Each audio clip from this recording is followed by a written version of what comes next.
Hi, hello, and welcome back to another episode of my podcast. Now, what was I talking about? With this episode, I think I was gonna try to have it out on Sunday, the 2nd of March, but then I realized that the Oscars were happening, and I was like, well, I'm a podcast that talks about movies, television, and whatnot. I might as well talk about the Oscars, right? I didn't watch the Oscars. I was also I realized the Oscars were happening and there was like maybe 30 minutes left of it or something. And then I was like, okay, so wait, how long are the Oscars in the first place? And apparently the Oscars are 4 hours long. 4 hours long. What the fuck are what are they talking about? What are they doing? What is this? Um I definitely stopped watching award ceremonies like forever ago because honestly they were just boring. I mean it's nice to see people get recognized for, their performances and things like that. But the Oscars is definitely notorious for not recognizing anything to do with like horror in general. Like, so like something like a Get Out, that was like the first time any horror movie that I'm aware of. I'm gonna look this up. I'm like, let me not make claims and not back it up. And just assume that I'm correct. Let us double check. Uh, First horror movie to win an Oscar. Oh, ha ha ha ha ha ha. Ha ha ha ha ha. Okay. It wasn't Get Out. The first one to win a Oscar was Silence of the Lambs. Of the Lambs? It's Silence of the Lamb. I think. Now I'm second guessing what the hell the movie's called. Okay, this is like a whole Collider article breaking down horror movies and uh, how horror movies do get Oscars, but it's usually under like technicality. Um, Never for Best Picture. So I'm thinking of horror movies winning Best Picture at the Oscars. Like that doesn't typically happen. And they're breaking down what horror movies got nominated for Best Picture. Um, that's cool. So Psycho definitely got some nominations. I'm like, ugh, the Oscars have been going on for forever. Black Swan got nominations. While I'm a silly goose, um, and Get Out did win, but they didn't win for best. It didn't win for Best Picture. It won for Best Original Screenplay, and apparently it's Silence of the Lambs, and that actually won for Best Picture.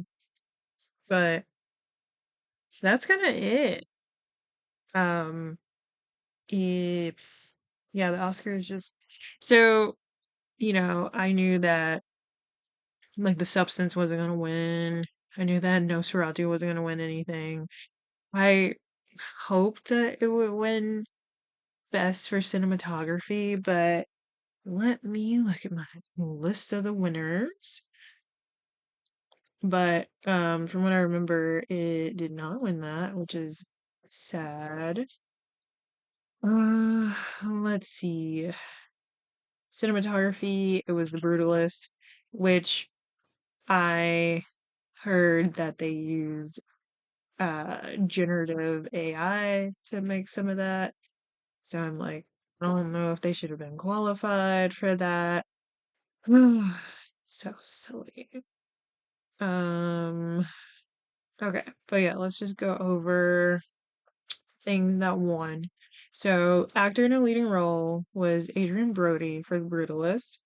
Actor in a supporting role was Korean Culkin, A Real Pain, which I'm like, oh, that's cool. I feel like he's been in more stuff recently. And I feel like usually people take the leading role actor actress nominations as like a means of like, oh, so maybe these are gonna win. The movies that they're in are gonna win.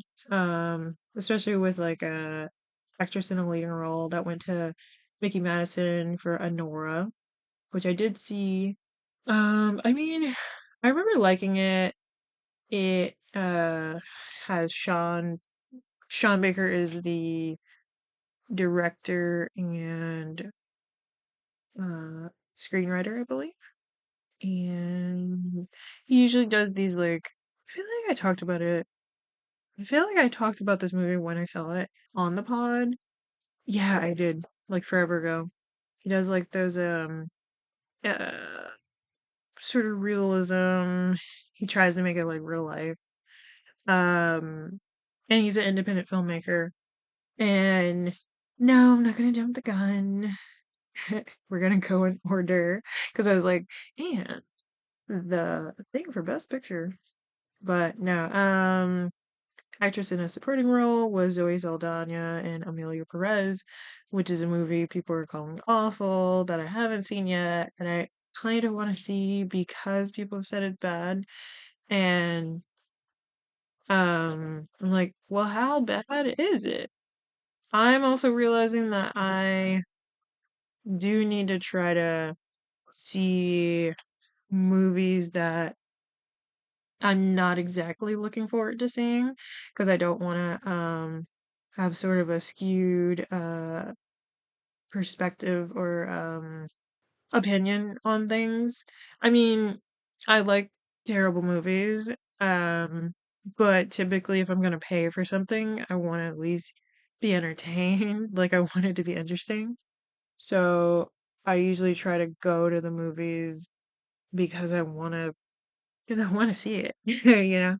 But I'm like, I do need to watch stuff that I don't necessarily want to see, whether that's because, n- no, no, no, that I don't necessarily want to see, because that could be sort of a challenge for me. Um, Whether that's because of the subject matter or it's just a topic that I'm not interested in, things like that. Just to sort of like expand my horizons.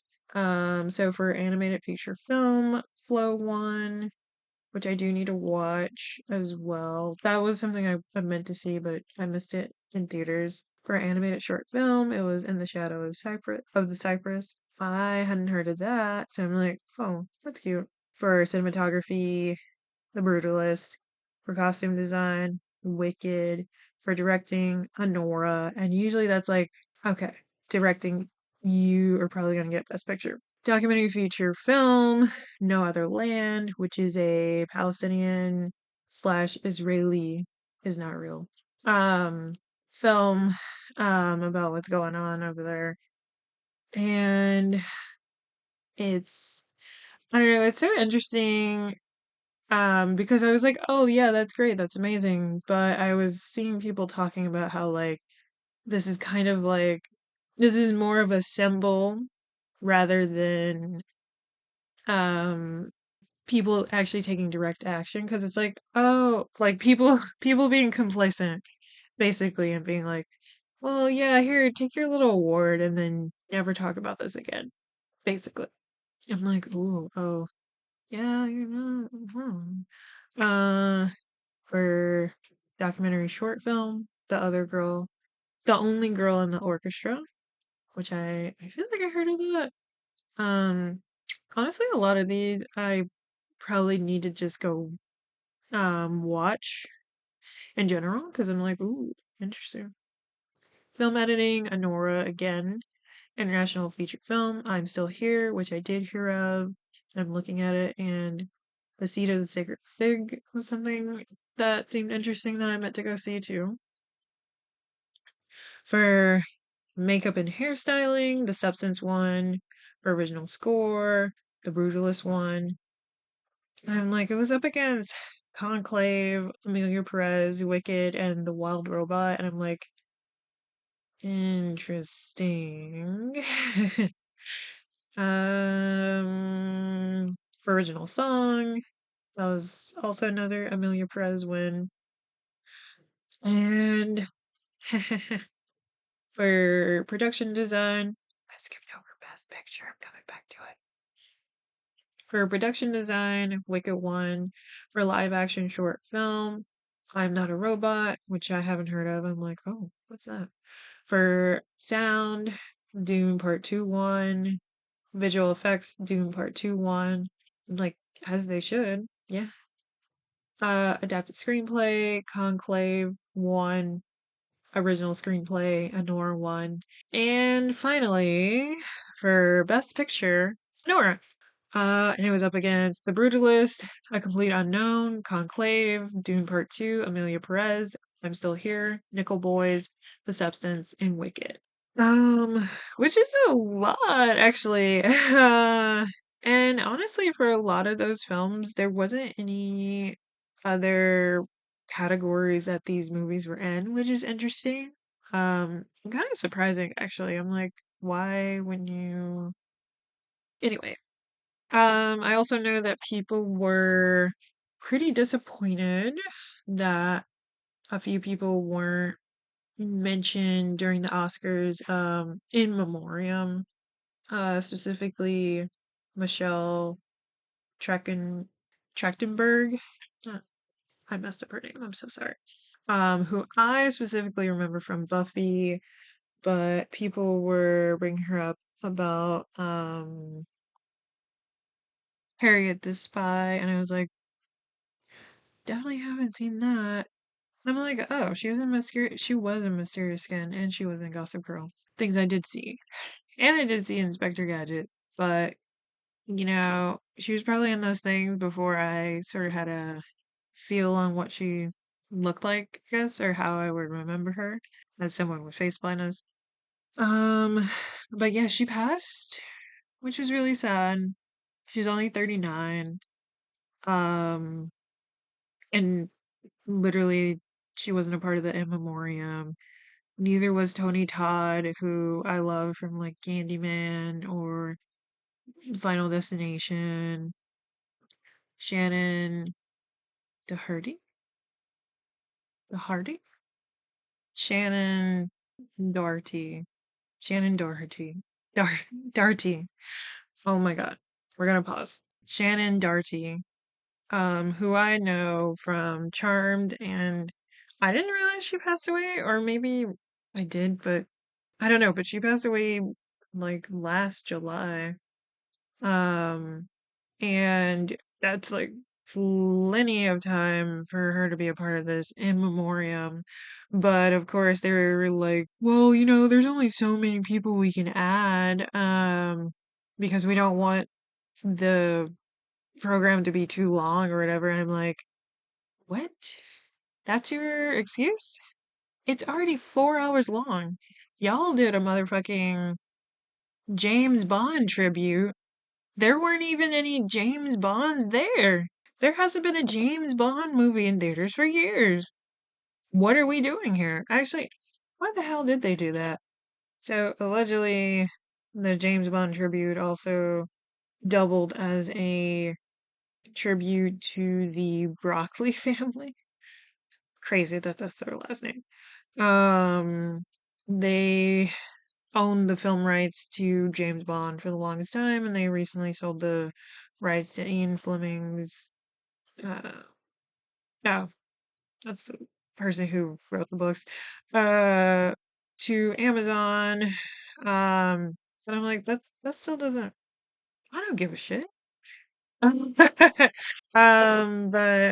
um, but yeah. So I guess we'll. I guess I'll talk about shows really quick.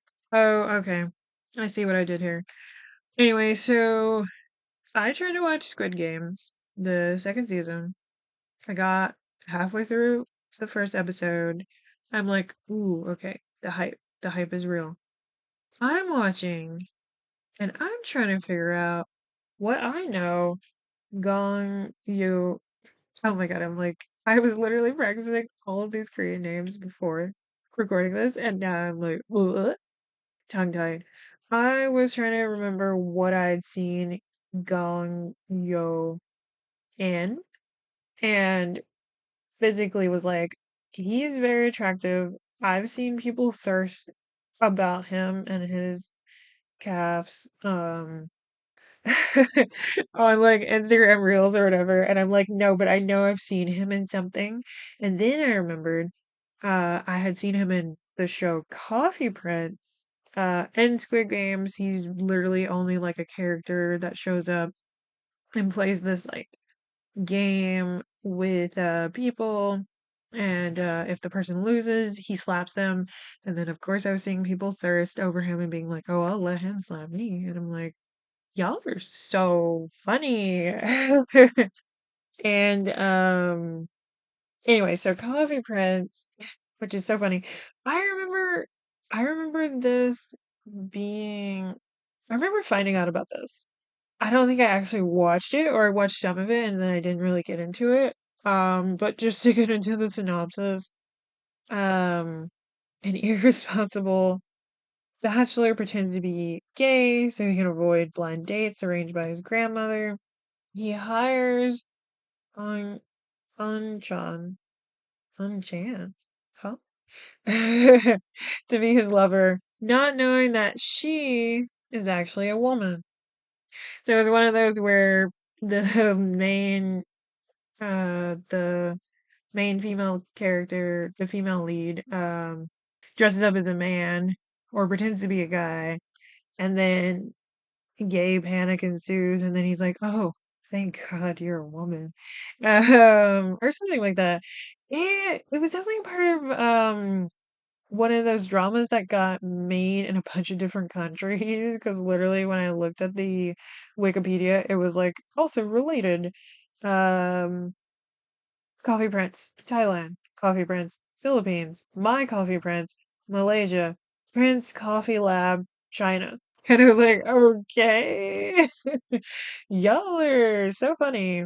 Another drama I can think about that I can think of, which is I think one of my first Korean dramas, is Boys Over Flowers, which that definitely got made in other countries. I specifically saw the Korean one. It's also originally, I think, a manga. I think. Let me double check. Oh, Jesus, yeah. So yeah, and it's Japanese. There's like, oh yeah, no. Meteor Garden, that was the one in Taiwan. Hana Yori Dango is the Japanese one, but there was a audio drama in from 93 to 94, and then they made a film version of it in 95, and then in 2005 there was another drama version of it in Japan. And then Taiwan and China call it Media Garden. And then in Thailand, it's F4 Thailand Boys Over Flowers. Oh, that came out in 2021. F4 is the four boys.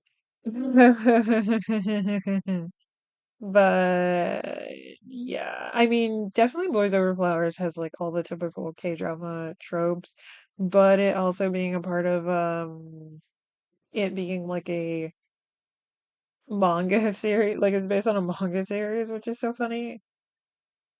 How old is the manga?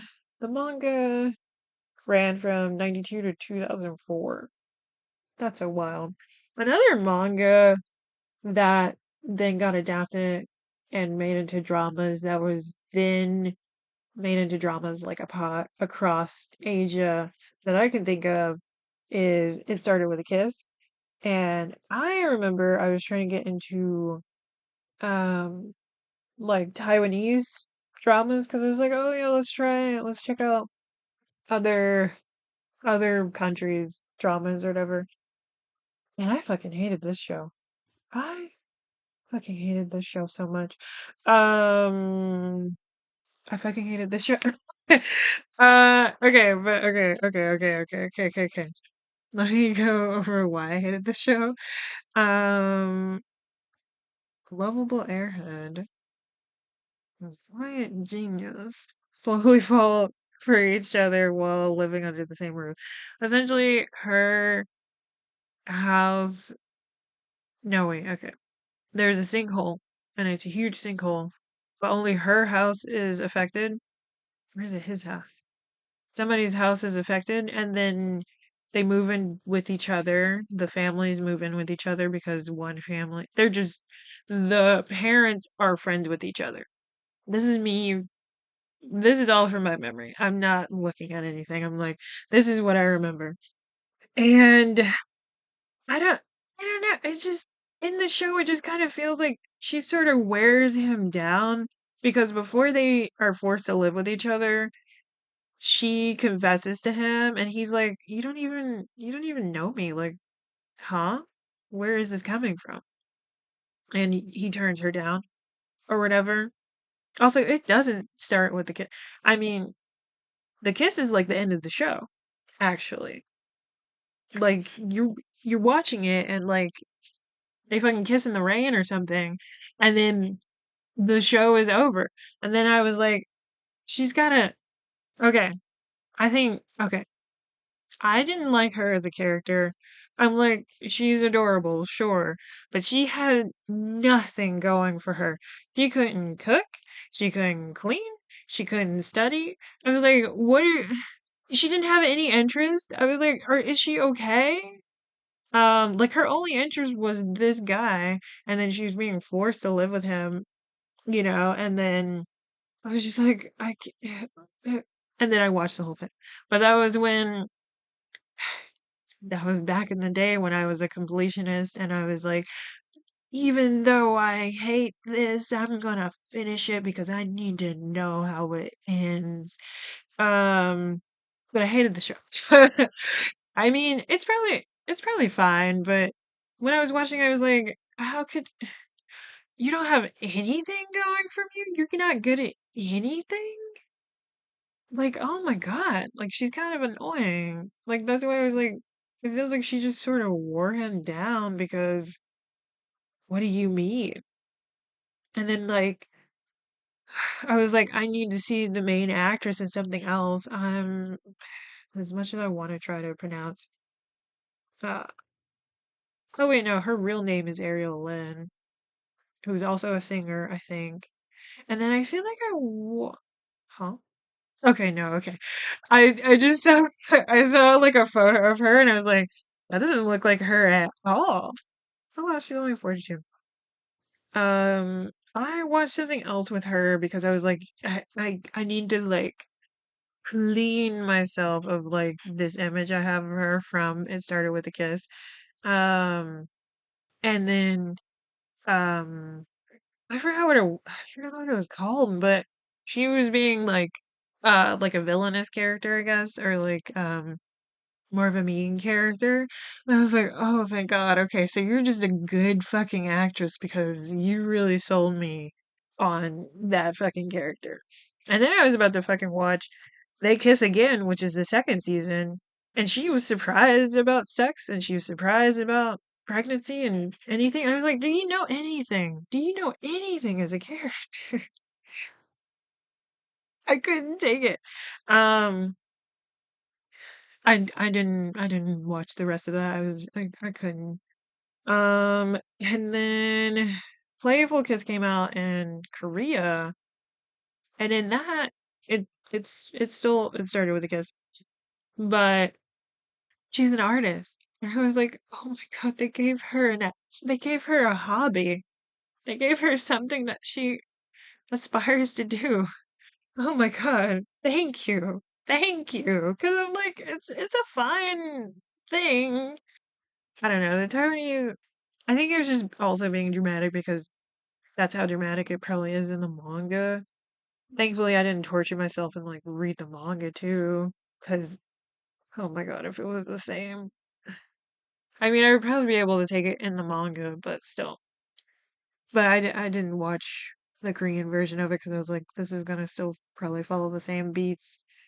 Even though it did have my favorite of the F4, because it was it was the one he was in Boys Over Flowers. Uh, Oh yes, and he's also part of the K-pop group SS501. Okay. Oh, he's only 38. Why are all these people like 6 foot? Don't know. Okay. I'm like, let's stick to the plan. I didn't. I mean, again, what was I talking about? Anyway, so Gangyo, he was in Coffee Prince. In Coffee Prince, I'm looking at the images. I'm like, who's that long-haired guy? He kind of reminds me of this guy from a music video. Um, and the music video is called The Day Before by Neil. And um, I go to the comments and everything, and I'm like, oh, is anybody saying anything? And then I come to find out that one of the actors in the video actually passed away, and then I was trying to decipher which one it was because in the video, I mean, it's a really somber and slow song, and in the video, um, it looks like just two men talking to each other, and at the end of it, you realize that the one person actually ends up killing themselves, and the other person talking is just more so responding to this recording that this person left behind. Um, and what's sad is that, and I was trying to figure out, was it the person who killed themselves in the video that died? And it was actually the person who um was responding to the video that passed away like a few months ago, and I was like, oh, that's just really sad. I think I was gonna try to play it. I'll play a little bit, I think. 처음엔 많이 더 힘들었지 인정할 수 없어 괴로웠지 하지만 받아들이 So anyway, after learning that out, I couldn't finish the rest of the Squid Games episode. Yeah. So I'll eventually, but that just made me sad, and then the song's sad, so I was like, okay, well, and it's not even like I went on the tangent that I just went on. That was just like I have to explain all of these things to whoever's listening to this, 2010 was such a time. Oh my God. The one website that I was able to watch was mysoju.com. That's how I was watching, like, honestly it was all dramas, all like Asian specific dramas, but I mean soju is Korean, but they had Taiwanese, mainland China stuff, just everything. But it got shut down, which is so sad. Um Started to shift and keep it a little, I guess we're keeping it Korean. Um, my fave from Big Bang, G Dragon, released a new album, which I figured he was because he was promoting stuff recently. Like a new song with Daesung and Taeyong. And I was like, okay, this is, and he was performing and everything, and I'm like, okay, I feel like something's happening. I feel like something's coming. And then he released a new album on the 25th of February, and I was like, the fandom is awakening. Oh my God, my boy. Please. He's like, I'm gonna lay right on your laptop. Please don't. And he opened up a bunch of stuff just now. I love that. Oh, my baby. I know I love you. I love you. Um, oh, anyway, so I ended up buying 3 versions of the album because I'm crazy. Even though it was getting released digitally anyway, but whatever. 4 of the songs. Is it 4 of the songs? Let me look at the album right now. And I got a photo card. My first photo card ever. I mean, when I was into when I was more heavily into K-pop and stuff, photo cards weren't a thing. Not really. They're definitely more of a recent gen thing. I'm not even gonna try to pronounce what the album is called. No, I will. Umbermensch. Umbermensch. So Home Sweet Home is the song he does with Taeyong and Daesung. Power, he released a video for like last year, like December 8th. Um, Too Bad with Anderson Paak. I'm like, oh shit, okay, okay, we're getting more American artists on to perform with. I'm like, yes, do it. More black people, please. Uh Too Bad. That's such a fun song. It's kind of funny because I feel like Anderson Paak is mostly in that song, but I think the chorus just kind of repeats itself. It's a fun song. Drama is interesting because he's singing in like four different languages, which is wild. I want to say it's Korean, English. Actually, okay, maybe it's more than that. We'll come back to you. Back to it. I Belong to You is fun. Yeah, it's like do, do, do. Take Me is fun. I was also like, are you okay? You know, do you are you with somebody? And then Bona Mana, love that song. That's my favorite off the album, but I think only because it's like it's a slower song. Um it's really simplistic. It's just like an acoustic guitar mostly for most of it, and then it gets crazy. Gyro Drop is the last song. I'm like, there's only 8 songs on this. Kind of wild. I think I'm gonna play some of Bonamana right now while I'm trying to remember, trying to figure out how many languages he sings in I Belong to You. 쉰때 눈을 뜨자 하루가 지내 실제 죽을 쓰다 가루떡이 돼 멍하니 널 기다리다 개 같은 신세 후회를 잃은 후기를 잃은 독방에 갇힌 빈대 왜 나나 너만 되는데 네가 없으면 죽을 것만 같아서 그래 에이 잖아 안면서 그래 네 남자 모르게 어때지 보는 게 내가 이상한 걸까 보나마나 내가 잘못한 걸까 뻔하잖아 내가 이상한 걸까 보나마나 She got no problems alright 너나나나 Yes. I'm gonna pause it because I figured it out. I'm like, let's not play the whole song. I don't want it to like get copyright struck.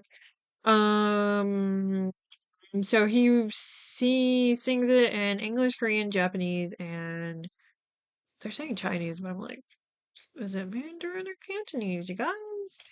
Mandarin or Cantonese? Come on. Come on. And I know, like, at first I didn't necessarily like that song. Um, but then it grew on me. With a few of these, they grew on me. Anyway, so he's going on an international tour, and I'm like, I'm, I'm going to see him.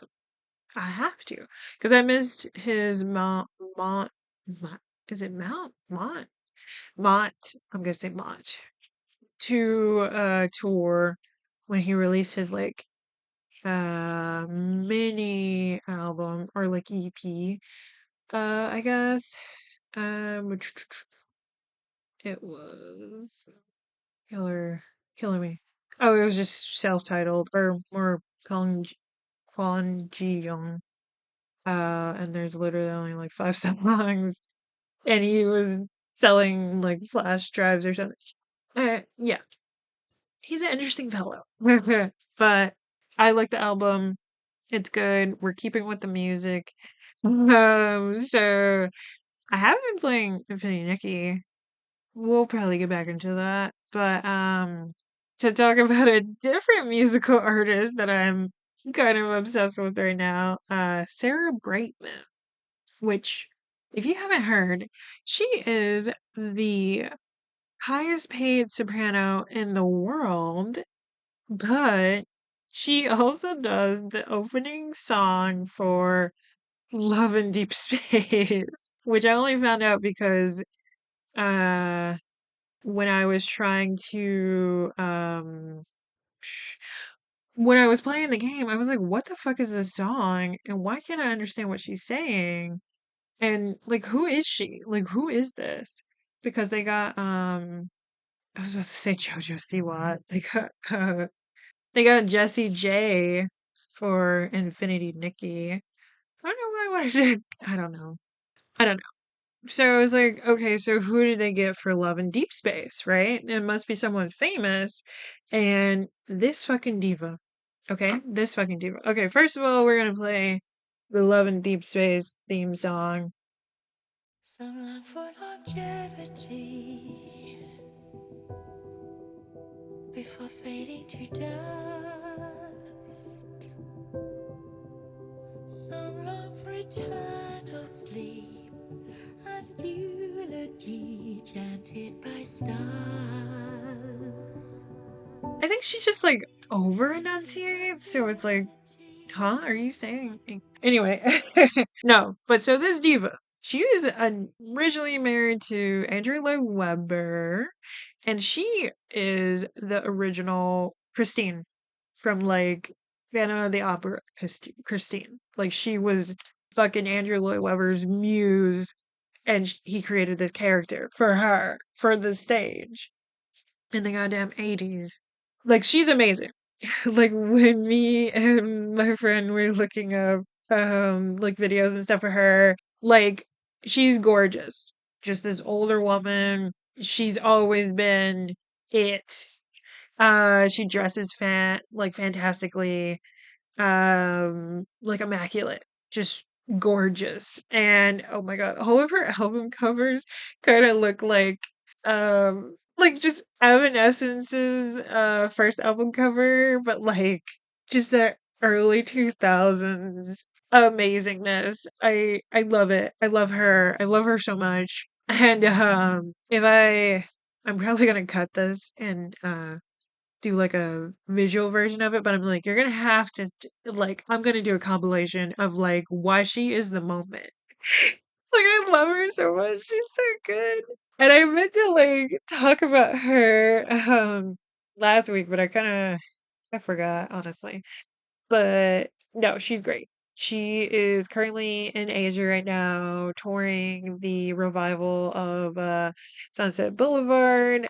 She's playing Norma, I believe. She's gonna go to fucking space in 2016, but she canceled. But she was gonna collab with Andrew Lloyd Webber, her ex now, and like fucking sing a song in space. But she was like training for it and shit. But she's like, no, I'm good actually. We're gonna stay here. Actually, I don't know what she canceled. I'm gonna have to look into that. So I watched her talking about it and about why she canceled, and she said she signed an NDA and can't actually discuss that. So I just paused talking in my pod just to find out nothing. Either way, love her. She is so fucking funny. I mean, she's just amazing. Um, don't do anything wrong, Sarah Brightman. I mean, whatever. I'm not gonna even though I just was literally talking about uh my love of G Dragon and him being an idol. I'm like, I'm not gonna idolize anyone. But I don't know.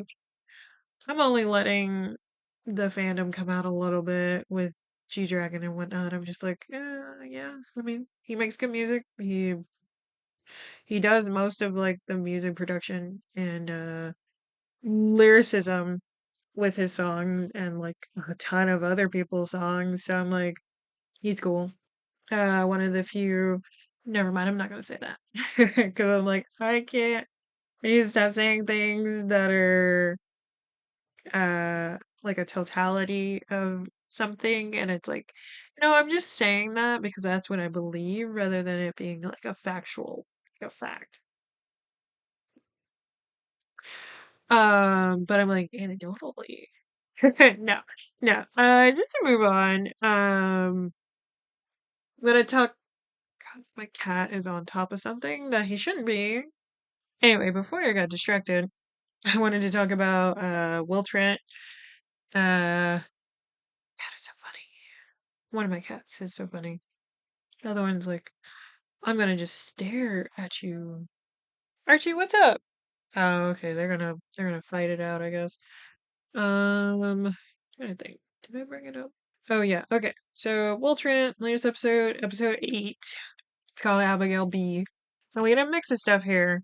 It's Will dealing with a abduction case, a child abduction case. It's Angie dealing with a guy got who's on a bike who got hit by a car and the car left, so a hit and run. And then we got Wormwood picking up extra shifts as a personal bodyguard because he needs extra money for his divorce proceedings. So we're following three different storylines, and Will's is definitely the most not dramatic, but the most serious. Yeah.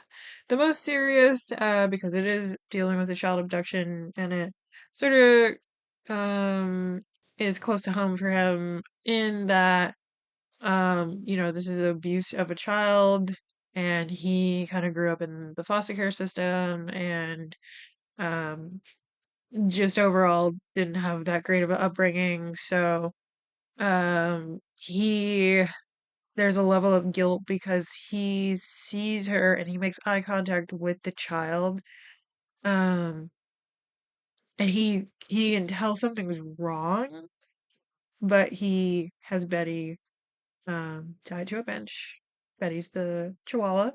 So he can go to the bathroom and he sees this child and realizes maybe something's wrong, and then he finds like a little girl's coat in the trash bin of that bathroom.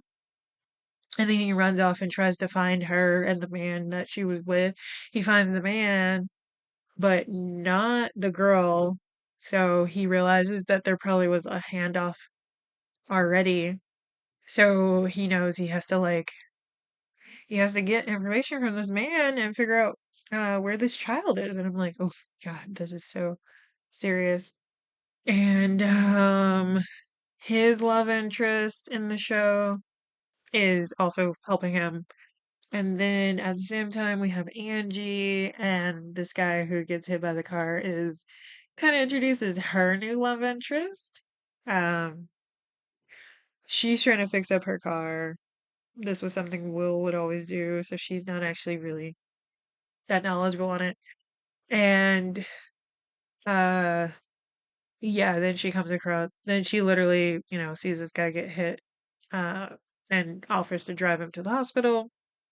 Turns out he's a doctor himself. And then he pieces together that, oh, she feels guilty and she's going above and beyond for me because she had her car in parked in the bike lane. Uh, and if not for that, he might have been okay. Maybe, maybe not. But, her being feeling guilty is why she's doing what she's doing. And it kind of that plot point ends with him being like, "Well, why don't I take you out to a real date when I'm like fully healed up?" Because he ends up like, uh, I think breaking his wrist or something. And I'm like, "Oh, that's cute. That's adorbs." And then Armwood, Armwood, Armwood. uh, he It's kind of funny because his storyline, it's like he's a bodyguard for someone who's like a would-be Real Housewives of Atlanta type, I guess. Her name is Ariana Maddox. And she hires him basically because she's trying to have an intervention with her friend who's like an alcoholic. And uh obviously, well, I guess this wouldn't be obvious, but that doesn't go so well, and he ends up getting pepper sprayed, and he's like, "No, I'm a cop. Like, what's going on?" And then so that plot point is like him going on this kind of adventure with this woman who can speak different languages, knows how to do parkour and all these things. And I was like, who is she? What is what is going on? And it's pretty flirtatious, they're both into each other. And even before this, Faith, who's Will's partner in the GPI, she brings up like, "Oh, are you thinking you're gonna have a bodyguard moment? Like the movie Bodyguard?" And literally, he does. He ends up like carrying her after they rescue the friend who owed these drug dealers, I guess, like $5,000 or something. And she was like being tied up uh, or bound or whatever. They rescue her, and then um, the what's her name again? Ariana Maddox's shoe gets stuck, and he's like, "Oh, let me carry you." And of course, they can't use Whitney Houston's music, or I'm assuming they tried, and it was very expensive, so they used this other song for the scene. And I'm like, should I bring it up? I'm like, I'm doing so many like song things today. Um, but I don't know, that was fun.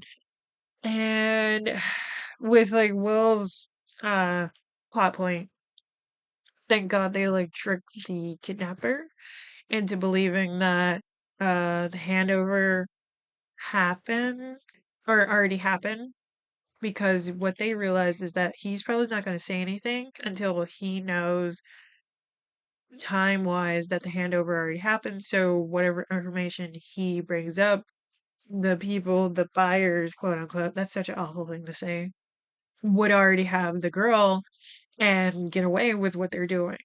So they trick him. The Faith tells him like a boring story. They give him like Chinese food. Uh, and then they change their watches, and then they also close down the blinds and turn off the lights and stuff, so that he's tricked into believing that it's much later than it actually is. Um, and they sort of they're like, "Oh yeah, we're not gonna prosecute you or anything. You're gonna have immunity. Like, thank you so much for telling us where, you know, she's being held or whatever." And he's like, "Are you sure you just want that information?" And Will's doing like the bad cop thing, and he's being like, "Just don't overthink it or whatever," and get him to sign it. And he's like, "And she's da da da da." And they're like, "All right, we can get somebody there in 10 minutes. Perfect." And then they're like, "Oh, well, so we got this guy from the FBI actually." I like that rhyme. But so we as Georgia, we're not gonna do anything. But the FBI is, because you crossed state lines to kidnap this girl and then sell her. So the feds are gonna deal with you. I was like, good, because yeah, no, he's a terrible person. Like, it's just, it's so awful that there's just terrible people out there in general that would do harm to someone. And like, it's just, it's so hard to wrap my head around that, honestly. But I'm glad it got wrapped up. I'm glad they could find the girl. They were also able to find her mother and everything like that, and that got resolved too. And everybody's with their new booze, or hopefully will be. Apparently, there's gonna be like 18 episodes this season. I'm like, oh my god, that's like way more than the other seasons, I think. The season two only had 10. And then, let's see, season one only had 13. So, oh my God. I'm like, yes, it's a good show. I like the show. But yeah, I think I'm gonna end it there. Mostly talked about shows and the Oscars. I haven't really watched movies recently, so hopefully I'll have seen Mickey 17 by the next, not the next episode, because the next episode is going to be my 10th episode. I have a little special something for that. Um, but at least by my 11th episode, I should have seen Mickey 17. But we'll see. Uh, otherwise, have a good one. I'll talk to y'all later, I guess. I don't know. Either way, bye.